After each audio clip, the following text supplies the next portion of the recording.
James Gunn's new DC universe is honestly expanding at warp speed right now. We are coming right off the heels of that massive blockbuster Superman hit, and boom, we are getting something completely different hitting the screen with Supergirl. And let me tell you, this isn't your standard upbeat cookie-cutter superhero story. No way. It is a gritty, incredibly complex space fantasy. We are breaking down everything you need to know about Millie Alcock's highly anticipated debut as Kara Zor-El. We're going to unpack the lore, the new characters, and what this actually means for the massive future of the franchise, all without spoiling the biggest surprises. How does Supergirl stack up against the Superman movie? That is the big question dominating the conversation right now. How does this much smaller, intensely character-driven piece actually compare against the sheer scale of that recent Superman movie? We are diving into the massive shift in tone, the introduction of a wildly different kind of Kryptonian, and looking at whether this intimate space adventure actually manages to stick the landing while carrying the immense weight of a newly rebooted cinematic universe right on its shoulders. A space fantasy origin. To really understand this brand new iteration of Supergirl, we have to look back at the sheer tragedy that forged her. Kara is a hero, absolutely. But first and foremost, she is a survivor of an unimaginable cosmic catastrophe. Kara is from Argo City. This was a completely distinct Kryptonian settlement where she lived with her father, Zor-El, and her Kryptonian dog, Krypto. Now, unlike baby Kal-El, who was tucked away safely in a pod long before the absolute worst happened, Kara was actually old enough to watch her world burn. She literally witnessed the fiery destruction of her home and the loss of absolutely everyone she loved. Her survival came with a profoundly heavy burden because her father tasked her with protecting her baby cousin on Earth. It is an intense, heartbreaking backstory, and it makes Kara one of only 3 known Kryptonians currently surviving in the DCU, right alongside Superman and Krypto. The DCU timeline explained. With all these cosmic events and massive character introductions, James Gunn's brand new cinematic universe timeline can honestly seem a little bit tangled right out of the gate. So let's map exactly where Kara's story fits into the big picture. First, way in the past, we have Argo City's destruction. Then, we skip forward to the events of the Superman movie. You remember that famous post-credit scene, right? Well, while Superman was saving the day on Earth, Kara was completely off-world, essentially drowning her sorrows in an alien space bar. That leads directly into the events of the Supergirl movie itself, which takes place in the present day, right after that post-credit scene. All of this narrative momentum is intentionally setting the stage for the highly anticipated Superman Man of Tomorrow crossover event. Millie Alcock's traumatized hero. James Gunn originally spotted Millie Alcock during her phenomenal, emotionally charged run on House of the Dragon, and he realized instantly that she had the exact depth needed for this role. She brings this deeply scarred, total hot mess version of Supergirl to life on the big screen. The psychological contrast here is just wild. Think about Clark Kent. He was raised on a peaceful farm in Kansas, so he is driven by this bottomless optimism. Kara Zor-El is the exact opposite. Because she personally witnessed Krypton's fiery death, she is carrying massive, unprocessed trauma. Their brains just work differently, which means Kara approaches problems and uses her devastating Kryptonian powers with a much more raw, brutal edge compared to her cousin.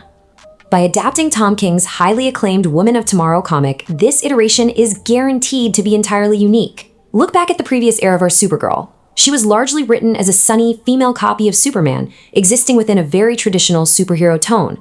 This new DCU Supergirl, she is an emotionally complex, deeply traumatized survivor existing within a space fantasy that feels incredibly gritty. She isn't just a clone. She is a wholly original, fiercely independent cinematic character. A bit of a dork in trunks. That severe contrast leads to a genuinely hilarious dynamic between Kara and David Cornsweat's Superman. Kara completely bristles against his expectations of what a superhero should even be. During their brief but highly impactful scenes together, she basically views him as a giant, optimistic goofball. She even directly mocks his classic costume by calling him a bit of a dork in trunks. It adds incredible levity to the story, while showing exactly how profoundly disconnected she feels from his earthbound Boy Scout idealism. Jason Momoa as Lobo. Stepping away from the superfamily drama for a second, we have to talk about the absolute scene stealer of this explainer. The highly praised introduction of the chaotic galactic bounty hunter, Lobo. And the behind-the-scenes backstory here is just incredible.